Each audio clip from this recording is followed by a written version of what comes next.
పశ్చిమ గోదావరి జిల్లా తాడేపల్లిగూడెం జనసేన ఎమ్మెల్యే సంచలన వ్యాఖ్యలు చేశారు.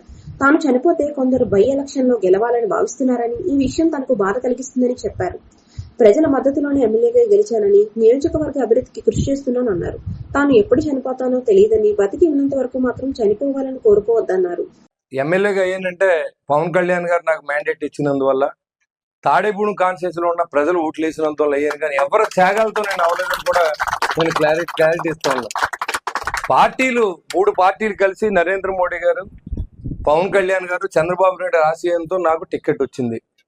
ఖచ్చితంగా టికెట్ వచ్చిన తర్వాత గెలిపించడం అనేది ప్రజలు చేయవలసిన అవసరం ఉంది. ప్రజలు అత్యధిక మెజార్టీని ఇచ్చారు. తాడేపూడి కాన్స్టిట్యూన్సీ ఏర్పడిన తర్వాత 62,500 మెజార్టీతో నన్ను నెగ్గించారు. నేను ఒక సామాన్యుడిని.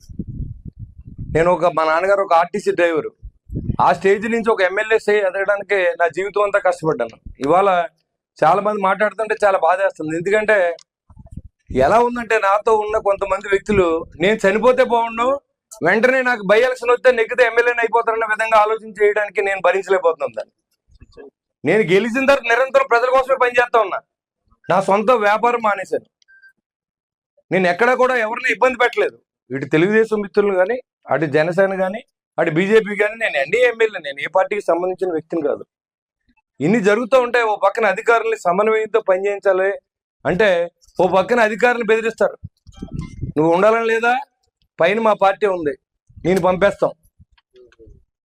ఏం పంపేస్తారు మీరు? నేను ఎన్డీఏ ఎమ్మెల్యేని, నేనేమి వైఎస్ఆర్సీపీ ఎమ్మెల్యేని కాదు.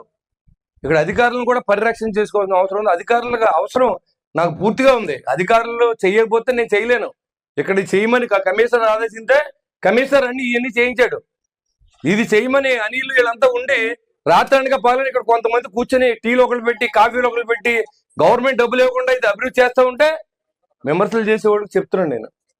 నేను ఎప్పుడు చనిపోతున్నా తెలియదు, కానీ చనిపోయినప్పుడు మీరు ఖచ్చితంగా ఎమ్మెల్యే అవ్వాలని నేను కోరుకుంటున్నాను. నేను ఉండగానే చనిపోవాలని కోరుకోవద్దని చెప్పి కూడా మీకు తెలియజేస్తాను. ఎందుకంటే అది అన్యాయం. అది నా సర్వస్వం. నేను ఒక సామాన్యుడిని మీ ముందు నిలబడి స్థాయికి ఎదగడానికి భగవంతుడు నేను చేసిన వ్యాపారాలకు